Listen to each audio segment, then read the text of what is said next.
भारत में तो धर्म परिवर्तन हो सकता है, जाति परिवर्तन तो यहाँ भी नहीं मिल रही है। उसके पास टीवी भी है, उसके पास तमाम ग्लोबल मीडिया भी है, उसके पास कुछ इंफॉर्मेशन हारी है, उसकी बात भी।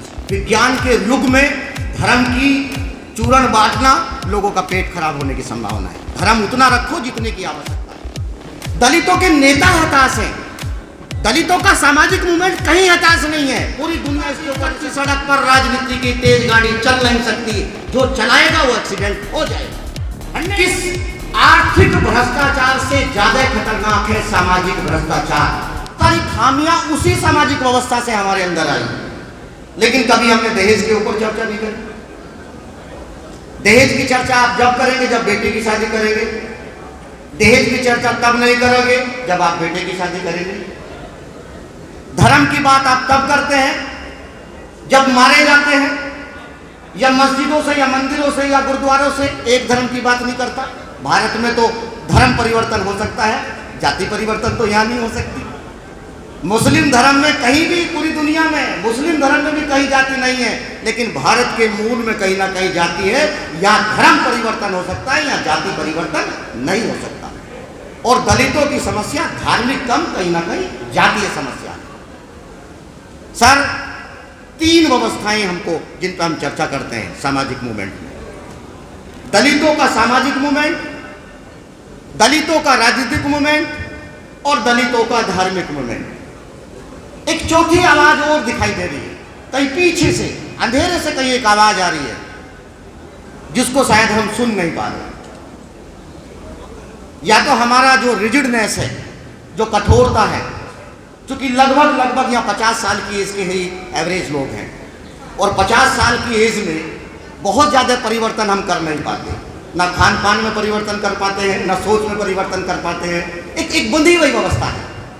लेकिन दलितों की एक 18 साल की भी यूथ है, एक यंग जनरेशन भी है, जो शायद गरीबी में नहीं पली, उसके पास रोटी कोई बहुत बड़ी समस्या नहीं है, उसको कहीं ना कहीं एजुकेशन भी मिल रही है, उसके पास टीवी भी है, उसके पास तमाम ग्लोबल मीडिया भी है, उसके पास कुछ इंफॉर्मेशन हारी है, उसकी बात भी सुनो। वो क्या कहता है? उसको लगता है कि दलितों के सांस्कृतिक आंदोलन की बात करनी चाहिए। जाति हम मिटा नहीं पाएंगे। दलित के छोड़ने से जाति खत्म नहीं होती। जाति तब खत्म होगी जो जातीय व्यवस्था के उछले पायदान के ऊपर बैठा है। दलितों को एक मौका दिया कि दलितों ने जाति उन्होंने छोड़ी नहीं, लेकिन उसने अपनी जाति को मजबूत किया।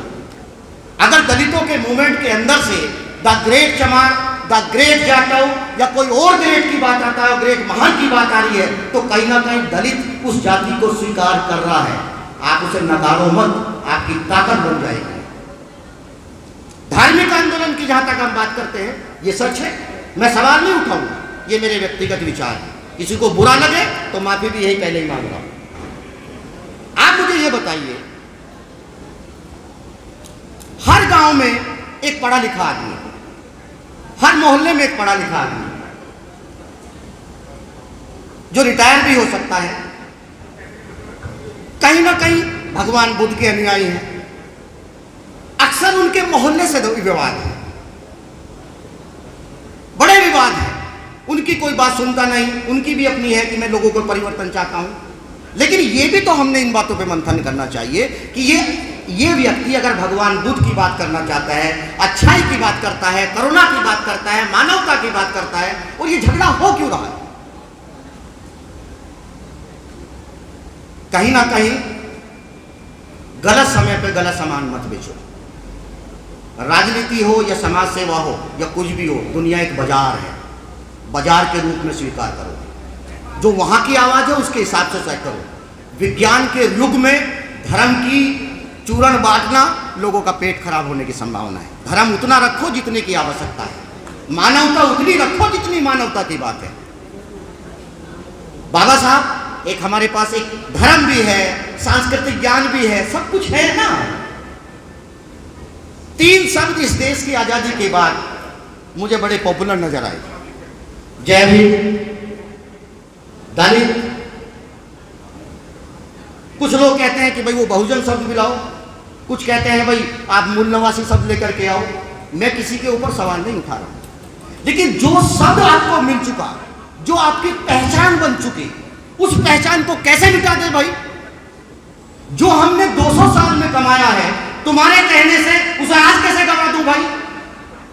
मुझे दलित कहने में फख्र महसूस होता है, उसे कैसे मिटा दूं भाई? आप नई कहानी करो ना कि दलित दलित दलित दलित दलित नहीं होता है। दलित को आपने समझाया नहीं। 1831 में जे मोसले, इंग्लिश आर्मी अफसर है, टाइम्स ऑफ इंडिया की खबर है, जे मोसले दलित शब्द को कहीं ना कहीं मराठी से लेकर के अंग्रेजी साहित्य, अंग्रेजी डिक्शनरी में लेकर के आया। उसको यह था कि अगर अंग्रेजी साहित्य लिखा जाएगा तो चमार तो स्वीकार नहीं हो सकता था, आज कर ले तो उस पर स्वीकार नहीं कर सकते थे, तो वो शब्द लेकर के आए। हमने थोड़ा सा और मॉडिफाइड कर लो। दलित अगर हिंदी से नहीं आया तो अंग्रेजी से आया है ना, तो मायने भी अंग्रेजी जैसे होंगे ना।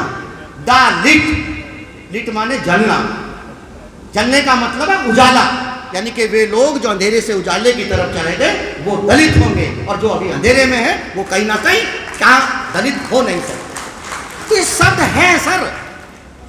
दलितों का राजनीतिक मूवमेंट, अब दलितों का राजनीतिक मूवमेंट खुद फेल हो गया तो उसका कर्ज मैं क्यों भुगतूं भाई? क्यों भुगतूं भाई, ये बताओ। दलितों के नेता हताश हैं, दलितों का सामाजिक मूवमेंट कहीं हताश नहीं है। पूरी दुनिया इसके ऊपर रिसर्च कर रही है, पूरी दुनिया की ये रिसर्च है कि दुनिया की तमाम विचारधाराएं जो विपरीत परिस्थितियों में कहीं ना कहीं दम तोड़ रही हैं, आखिर अंबेडकर विचारधारा, अगर दलितों की विचारधारा ये आगे क्यों बढ़ रही है? इसका मतलब आशावादी विचारधारा है, इसका मतलब उसमें आशाएं हैं। तो नेताओं की निराशा हम क्यों झेलेंगे? आपको वोट चाहिए, हमने वोट दिया। आपको एक जगह वोट चाहिए, हमने एक जगह वोट दिया, हमारी तो कोई गलती नहीं है ना। तो इन नेताओं के खामियां, और मैं अभी नागपाल जी ये बात कह रहे थे, ये बात हम क्यों नहीं कहेंगे भाई? इन्हीं मंचों से ये बात करेंगे कि सामाजिकता की कच्ची सड़क पर राजनीति की तेज गाड़ी चल नहीं सकती, जो चलाएगा वो एक्सीडेंट हो जाएगा, 100% हो जाएगा। आपने सामाजिक मूवमेंट को और दलितों के राजनीतिक मूवमेंट को एक बना दिया, कहीं ना कहीं सबसे बड़ा घायल है। कहीं ना कहीं सामाजिक मूवमेंट अलग है, आरएसएस अलग है, बीजेपी अलग है। जो आरएसएस का आदमी बीजेपी में जाएगा वो आरएसएस की बात नहीं करेगा, जो बीजेपी का आदमी आरएसएस में जाएगा वो बीजेपी कहीं ना कहीं बीजेपी की बात नहीं करेगा। ये सच है कि दलितों के तमाम लीडर कहीं ना कहीं सामाजिक मूवमेंट से पैदा होते हैं, लेकिन उनको डिक्लेयर करना पड़ेगा कि अब मैं नेता हूं, अब मैं नेता हूं, मुझसे सामाजिक आंदोलन, मुझसे सामाजिक परिवर्तन की उम्मीद मत करना, मैं आपको सहयोग करूंगा, सामाजिक मूवमेंट आगे चलाओ। तो ये बात मैं इसलिए कह रहा हूं,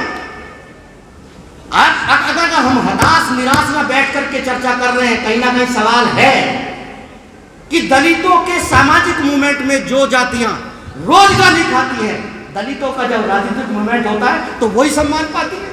तो अरे भाई, जिन जातियों को आप सामाजिक मूवमेंट में रोज गाली दे रहे हैं और जब आप राजनीतिक रूप से ताकतवर बन रहे तब उनको सम्मान दे रहे हैं, तो दोनों अलग अलग हैं। इनको मिक्स मत करो, इनको मिक्स मत करो। एक चीज और थोड़ी सी अभी बस एक मिनट देखिए, सवाल यही है, अंबेडकर साहब ने एक बात कही कि तमाम जो सामाजिक आंदोलन है और जो तमाम जो सामाजिक संगठन है, इतने सारे सामाजिक संगठन, मेरठ में 4,500, अब से 10 साल पहले 4,500 रजिस्टर्ड संगठन थे। इसका मतलब हर गली में एक संगठन है, एक राष्ट्रीय अध्यक्ष है, एक उपाध्यक्ष है। अगर 10 आदमी भी एक गली से एक संगठन के आदमी हैं तो लाखों करोड़ों लोग वैसे पैदा हो जाएंगे भाई। लेकिन सारे लोगों को एक जगह लाया नहीं जा सकता। मेरा एक काम है, मैं एज ए सामाजिक जो है, मैं रहने के नाते मेरा अपना एक है। देखिए, हम रोज सीखते हैं, सारे सामाजिक आंदोलन को और सारे सामाजिक संगठनों को आप एक कर नहीं सकते, परिस्थितियों को आप अनुकूल नहीं बना सकते, लेकिन एक काम कर सकते हैं, जो परिस्थितियां हैं उन्हीं के अनुकूल अपने आप को ढाल लो। और ये बात मैं इसलिए कह रहा हूं कि सीखना चाहिए।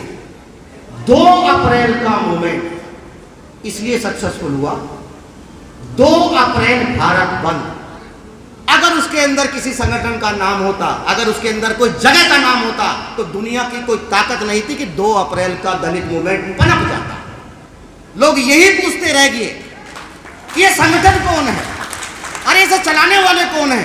अच्छा ये जगह है, अगर मेरठ में होगा तो दिमाग लगाएंगे कि ये कहीं ना कहीं सतीश ने तो नहीं कर दिया ये काम, अगर दिल्ली में होगा तो डॉक्टर राजकुमार जी ने तो नहीं कर दिया काम, ना ना ना ना ना गड़बड़ हो जाएगी, गड़बड़ हो जाएगी, गड़बड़ हो जाएगी। तो लोग जो है झंडा लेकर के निकले और झंडे लेकर के इस उम्मीद में निकले कि ये मेरे झंडे के नीचे प्रोग्राम है और दलित मूवमेंट कहीं ना कहीं हो गया। एक छोटी सी बात आपको कहना चाहता हूं कि सर संगठन ना बना करके अब हम विचारों की बात करते हैं। एक छोटा सा कंसेप्ट है कि देश आजादी की लड़ाई 1857 पहली लड़ाई, देश आजाद हुआ दूसरी लड़ाई में, और 1950 के बीच में दलितों में एक शब्द और बहुत पॉपुलर हुआ, तीसरी आजादी।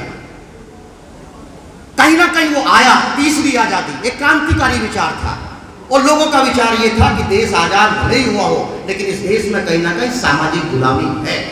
हमने भी इस संगठन पे थोड़ा सा एक इस विचार को इसलिए बढ़ाया था, अन्ना हजारे के आंदोलन के टाइम में तीसरी आजादी के बैनर तले एक छोटी सी बात हमने कही, अन्ना हजारे से कही, किस आर्थिक भ्रष्टाचार से ज्यादा खतरनाक है सामाजिक भ्रष्टाचार। अगर आप आर्थिक भ्रष्टाचार की बात करते हैं तो सामाजिक भ्रष्टाचार की बात कौन करेगा। इसलिए तीसरी आजादी आपसे यह मांग करती है कि अन्ना हजारे जी आप आर्थिक भ्रष्टाचार के साथ साथ इस देश से सामाजिक भ्रष्टाचार भी खत्म करें। आज हमारे पास वो कहीं ना कहीं समय है, आज हम तीसरी आजादी एक शब्द है, संगठन नहीं है।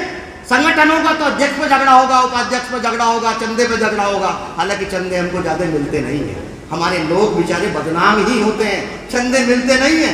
मैं 100 रुपए का चंदा दे करके 1 लाख जगह बताऊंगा कि मैंने 100 रुपए का चंदा दिया है। हमारे यहाँ बोलते ज्यादा है, चंदे ज्यादा नहीं देते। तो आज हम इस कार्यक्रम के माध्यम से, मेरा अपना एक व्यक्तिगत विचार है कि जाओ अपने घरों के अंदर एक कागज लेकर के उसके ऊपर लिख दीजिए तीसरी आजादी घोषित कर, अपने परिवार के साथ फोटो खिंचाइए और उसको कहीं ना कहीं सोशल मीडिया पे डालिए। ना आपके पैसे लगेंगे, ना आपका संसाधन लगेगा, एक जगह आप रोज, अरे भाई सुबह गुड मॉर्निंग करते हो ना, सुबह फूल भेजते हो ना, सुबह चाय का कप भेजते हो ना, अपने घर के बाहर किसी पेंटर को बुलाने की जरूरत नहीं है, कागज के ऊपर लिख दीजिए तीसरी आजादी घोषित कर। जिस दिन इस देश में गांव के बाहर लिख दीजिए एक बोर्ड, तीसरी आजादी घोषित गांव, तीसरी आजादी घोषित वार्ड। देश की बात नहीं कर रहा हूं, अभी तो कस्बे तक काम करने हैं। इस देश में जिस दिन 2 लाख पोस्ट एक दिन में डली, किसी का कोई संसाधन नहीं जा रहे, किसी की कहीं ऊर्जा खराब नहीं हो रही, एक विचार पनप सकता है। एक विचार अगर पनपेगा तो कहीं ना कहीं इस देश में एक व्यवस्था परिवर्तन की बात होगी। और एक बात और, सामाजिक अत्याचार का हल कहीं ना कहीं राजनीति की नहीं है। राजनीति में आप ताकतवर नहीं है, हाँ है राजनीति, लेकिन राजनीतिक ताकत है नहीं ना आपकी एकता। जब आप इकट्ठा होंगे, अभी कहा था कि एक लट की बात कर रहे हो, देखिए अकड़ बहुत है, दलित में अकड़ बहुत है। दलित अगर यहाँ बैठा है तो अपनी अकड़ाहट है, उसकी आवाज में धमक है, उसके पास सवाल है। बीजेपी मुस्लिम से नहीं डरती, ये बता दूं आपको, आपको मालूम है ये लुका छुपी का खेल चल रहा है, वो इल्झा के रखना चाहती है। उसको मालूम है कि तुझसे अगर कोई टकराएगा तो दलित ही टकराएगा। दलित और मुसलमान का नंबर चेंज होता है, ये हमको मालूम है। दलित और मुसलमान का नंबर चेंज होता है। आज मुसलमान टारगेट पे है तो कल दलित 200 नंबर पे हो जाएगा। जिस दिन वो मारते मारते मुसलमान को थक जाएगा, उस दिन कहीं ना कहीं दलित को लेकर के आएगा, ये हमको मालूम है। तो बीजेपी का डर का कारण इस देश का दलित मूवमेंट है, वो डरती है और उसको यही लगता। और देखिए नेताओं की खामियों की चर्चा मैं कहां तक करूं, क्या सवाल पूछूं, किससे सवाल पूछूं, अपने आप से सवाल पूछूं। अरे लोग वोट दे रहे भाई, अरे जोड़ो ना। हम किसको वोट ने दिया? हमने हिंदू को भी दिया, हमने मुसलमान को दिया, हमने सरदार को दिया, हमने जाट को भी दिया, गुजर को भी दिया। कौन बहुजन समाज पार्टी को वोट दे रहा है? हम हर जगह कहीं ना कहीं जाकर के वोट दे रहे हैं। उन लीडर्स को परिवर्तन करना चाहिए। और सर एक बात और बसला कि देखिए, चाहे लीडर हो चाहे सामाजिक कार्यकर्ता हो, समाज से ऊपर कोई नहीं हो सकता। समाज की मनोस्थिति जानो, समाज क्या चाह रहा है। समाज ये चाह रहा है, उसे कुछ नहीं चाहिए। किसी दलित के जीवन में नेता बनने से 2 या 4 लोगों के जीवन में परिवर्तन आया, किसी के जीवन में कोई परिवर्तन नहीं आया। एजुकेशन है, शिक्षा है। बाबा साहब ने कहा खाली पेट रहो, एजुकेशन ले लो। मैं भी यहाँ एजुकेशन की वजह से ही बोल रहा हूँ। मेरे पिता भी मजदूर है ना, अनस्किल्ड लेबर होता है ना, कहीं पत्थर तोड़ता हुआ होता है ना, एजुकेशन नहीं, कहीं ना कहीं यहाँ बोलने का मौका मिल गया। तो अधिकतर लोगों के जीवन में कहीं ना कहीं शिक्षा आया। और देखिए, संविधान परिवर्तन नहीं हो सकता, संविधान बदल नहीं सकता, किसी की औकात नहीं है कि जो संविधान को बदल दे। संविधान इस देश के बाबा साहब ने लिखा है, उनको मालूम है कि 200 साल बाद इस देश की क्या परिस्थितियां रहेंगी, और इस देश में संविधान कोई नहीं बदल सकता। इसलिए जितना मौका हो सके हमको 2 पीढ़ी और चाहिए। हमारी 2 पीढ़ी अगर और निकल जाए, 2 पीढ़ी को अगर नौकरी कहीं ना कहीं मिल जाए, उनको संसाधन मिल जाए, तो दलित इस देश की सबसे रिफाइंड लोग होंगे। खूबसूरत होते हैं वो, सुंदर होते हैं। मैं तो एक दिन कहा था कि जी आपने बचपन में बड़े बादाम खाए होंगे, इसलिए आपका दिमाग बड़ा तेज होता है। मैंने कहा बादाम खाने से दिमाग नहीं चलता, ठोकर खाने से दिमाग चलते हैं। ठोकर तो हम खाते हैं ना। This is the colours of Dalit, this is the colours of Dalit. दलितों के रंग, दलितों की संस्कृति ऊपर जा रही है। कलर्स ऑफ दलित इसलिए कह रहा हूं कि कल वही रंग, अगर हमारे समाज की लड़कियां नीला, पीला, हरा, चटकीले रंग पहन करके जब निकलती थी, आज भी औरतें निकलती है तो गांव की औरतें कहती है क्या चमारो जैसा रंग पहन रखा है। आज दुनिया की कोई भी महिला अगर अपनी सुंदरता का प्रदर्शन करे, मॉडल बनेगी ना, तो वही दलितों के रंग पहनने पड़ेंगे। ये कलर्स ऑफ दलित है। दलितों की संस्कृति लोग स्वीकार कर रहे हैं। मोटे अनाज हमको मजबूरी मिल रहे थे, आज हमको मिल रहे हैं। चलिए, बहुत अच्छा लगा, आपने मुझे बोलने का मौका दिया, बहुत बहुत धन्यवाद सर आपका। आपके बीच में फिर आऊँगा। जय भीम, नमो बुद्धाय।